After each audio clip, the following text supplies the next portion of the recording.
Okay, it's Matt Mrozick, aka MVM397. I was trying to do a live video, but it kept crashing and I was having issues, so I'm just gonna do a YouTube video. So, this is an update on my Daphne figure kit from Filming Girls I've been working on for a little while, and I quite honestly thought I'd have her done by now, but I had some major paint issues last week, and I've kind of had to start over in some areas. One thing I have done is her face, and I'm really happy with how she looks. This is only my second figure kit ever, and every kit I use a few different, try to do something new. So on this one, which I didn't do on, come on, focus, that I didn't do on Stella is,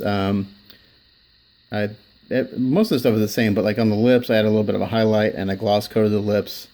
I added a waterline this time, which I didn't have on Stella, which actually really brings the eyes alive.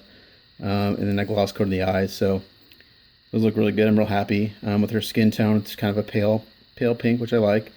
Other than that, the eyeline, the eyebrows, and the eyelashes, if I can spit it out, are done with watercolor. The lips are actually watercolor also, and everything else is acrylic. The eyes are decals because I've only painted one eye so far. I'll show that to you shortly, but you can see her head's in black gloss coat because that's the base coat for the candy color that's going to go, which I actually had looking pretty good on the whole figure until I screwed it up. So the face is done. She's ready to be masked off again, and the candy process started over. So that's done. The base is done, and I'm super stoked on how this turned out. This is all done with the exception of Orb, which is this little alien guy. It's all done with acrylics. He's been done with lacquers, and so I kind of stole Mark Havacan's idea with stripes and stuff. One different color scheme. He did, I think, green. I went with kind of oranges and tans. And initially, I was going to do him like a candy color or something, but I kind of went the idea with if he's kind of on this reddish planet, he might blend in a little bit, kind of for camouflage. So I kind of stay within those same kind of earth tones, and that was real fun. And hand painting the dots was the hardest part. That took a little while, probably a couple hours just to go in there and hand paint all those dots with acrylic.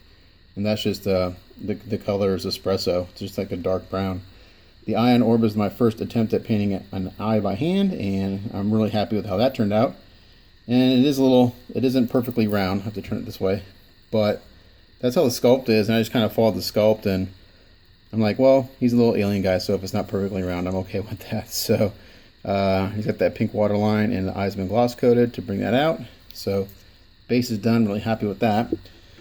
Where things went south were with her body, and I had her looking pretty good, and then I was starting to have some paint reactions. I was getting some cracking, and then I was getting some cracking, and I sanded that down, reapplied my black and my base coat of purple, and I got it all candy coated, and it looked really good. I got the head and the body all the same color, and I went to go spray my my clear top coat. And I got a little speck of dust in the top coat. My airbrush probably wasn't clean enough. And I went to go take it out, and I scratched the paint. It's like, ugh. So I just let that dry overnight. And I gave it her sand down. I tried to respray the paint, and the paint just kept reacting. Tried repriming, and it just cracking. So I eventually had to strip her. So what you're seeing here is the Krylon primer coat. And everyone was kind of telling me, like, well, did you clean your resin? Make sure your resin is clean. I know for, like, my reply was, I know for a fact my resin is clean because the first thing I do after I spray my base coat like this is I go in there and I take tape like this, and I put it on there real nice, and I just rip it off just like that. And actually I sometimes use duct tape or really strong tape, and I put on the primer like this, and I just rip it off as fast as I can. And if that's not coming off, I'm good. The primer's not going to come off. There's not going to be any paint lifting. So I knew my resin was clean because I wasn't having any lifting issues. The problem was, in the end, is that there was just too much paint on the figure, and the underlying coats were probably not cured all the way. And so there's a process when you paint called gassing out or flash, and that's basically after each coat letting the paint dry enough to let all the gases escape from the paint. So as it dries and cures, it lets off the gases and fumes. That's why it's called gassing out. And if you try to paint too fast, those gases get trapped.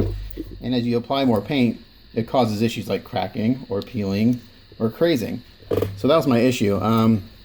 There were a few spots where I was putting lacquers, Mr. Color lacquers, over some acrylics, because when I painted the arms, of course I got some acrylic overspray, but I wasn't having issues with that. And I've sprayed Mr. Color over acrylics before without any issues, because Mr.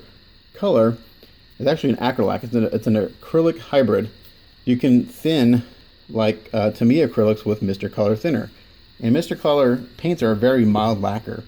So it's not like I'm spraying super hot lacquers on top of it. And anyway, long story short is I had to strip her. I put her in a tub of degreaser, basically Castrol Super Clean or Purple Powered Work. I put her in one night, and hold on one second. I'm going to mute this.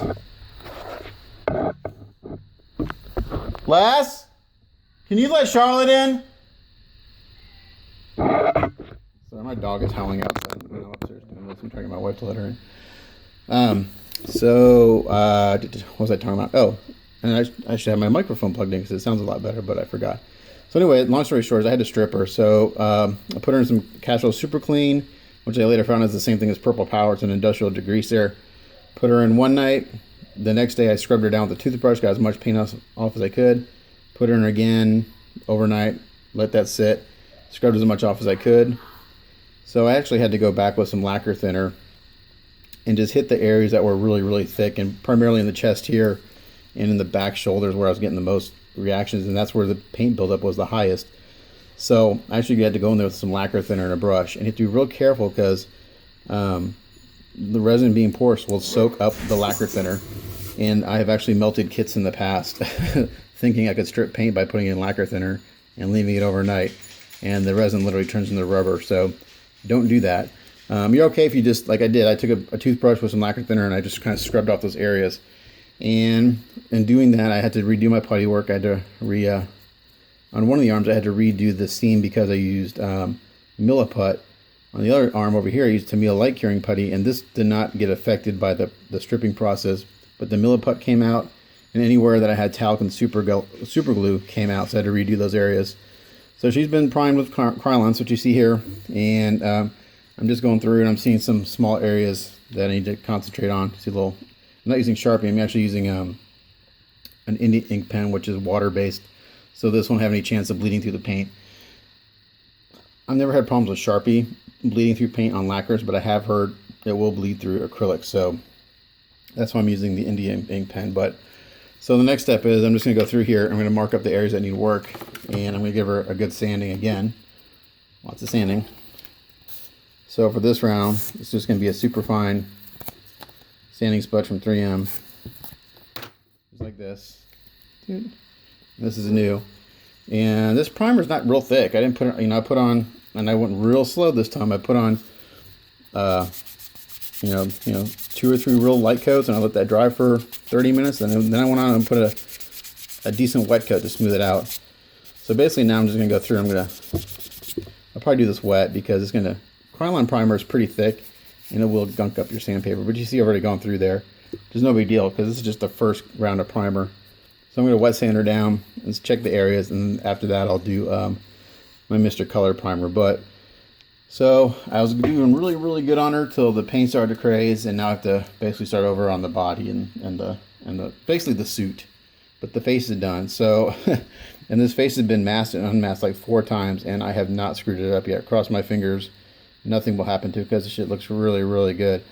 The real tricky part will be matching the skin tones of the arms to the face, because these were painted at the same time initially, but now I'm going to have to try to match it. And I kind of have an idea what I did. And if they don't match perfectly, it's not too bad because it's not like connected. There's no, like, there's the suit, like this, the suit will, there'll be suit between the skin, or between the arms and the face. So if it doesn't match perfectly, it's not the end of the world. But so that's a little update on Daphne and my woes. I thought I'd have her done over this past weekend, but with the paint issues, I got as far as getting the base completely done and getting her stripped and reprimed. But so that's what's going on with Daphne. Hopefully I'll have her done in the next week or so, and then I can pick up back with my commission that I've been working on, because I want to complete something for myself, which I haven't done in a while. So as always, thanks for watching. It's Matt Rosick, aka MVM397, signing off.